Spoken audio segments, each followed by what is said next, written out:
One of the most common questions I get is, I am a teenager and I don't know how to make money. Well, I'm a college student and I constantly need to figure out how to make money.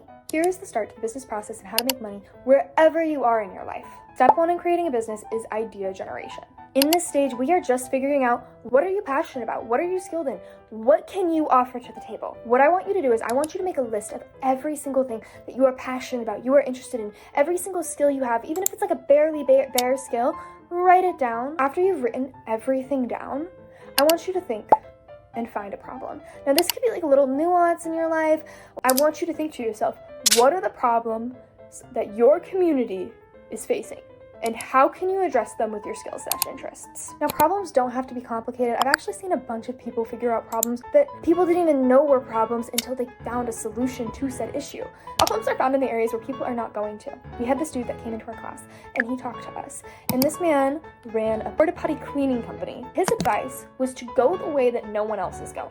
He said right out of high school, he pretty much wasn't able to afford college. It was just something that wasn't in the books for him. And he ended up going straight to working at a company that cleaned out porta potties. And he learned how to clean out porta potties. And then that company relocated, and then there was no one in his area cleaning out porta potties anymore. And so he started his own company cleaning out porta potties, and it became a multi-million-dollar company. The most beneficial ways to make money is to find an issue that no one is addressing, and how can you address it? Our economy has become more adapted to a gig economy. We have sites like Rover, we have Upwork, we have all these different places where you can go spread out your skills. You could start a babysitting business. You could do daycare. You could do car washing and detailing. You could, maybe if you know a second language tutoring. You could clean people's houses. You could do lawn care. You can do dog walking and pet sitting idea. If you have a skill, like maybe you're good at baking. I have a friend who started a bakery this past year and they're doing really well. Sell out your baking, like bake stuff at home and then sell door to door. Or maybe find your local store and be like, hey, can I give you my cookies and can you sell them to people? Maybe you're really good at party planning. Plan parties for people. You guys have skills. You guys have passions. You guys have interests.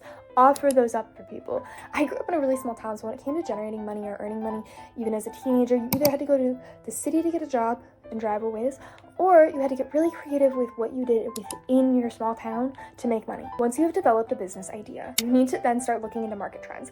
What is happening in the market? Let's say you're starting a cleaning company. What you're going to do is you're going to research within your community, who else is starting a cleaning company? Why are they starting a cleaning company? What have they been doing well in said cleaning company? What have they been doing well? And what have they not been doing so well? And then you're going to look at bigger competitors, maybe competitors that are mid-tier. Let's look at mid-tier competitors. So let's say if you're in the small town, you're looking at the competitors in the big city. You're going to see what they do really well, and you're going to see what they don't do. And you're going to compare that now to the really big guys. So let's say you find a national cleaning company, and you're going to see what they do really well and what they don't do as well on. And now that you have all that listed out, you are going to strategize by looking at that list and analyzing what can you do well to stand out and what can you do better than your competitors. This leads us into the next step of how you're going to identify gaps and emerging opportunities in the market. Let's say competitor 1 does really well in cleaning hardwood floors, but they don't do as well at cleaning carpets. Well, maybe that area really needs someone that can clean carpets really well. And you are going to be that person that can figure out how to clean carpets really well. You are going to think, what competitive edge can you provide? What can you provide that your competitors cannot? Competitive edges can be things like location. They can be things like specialization. They can be things like, I'm really good at mopping, maybe I'm just so good at mopping, nobody can beat me at mopping. That's a competitive edge.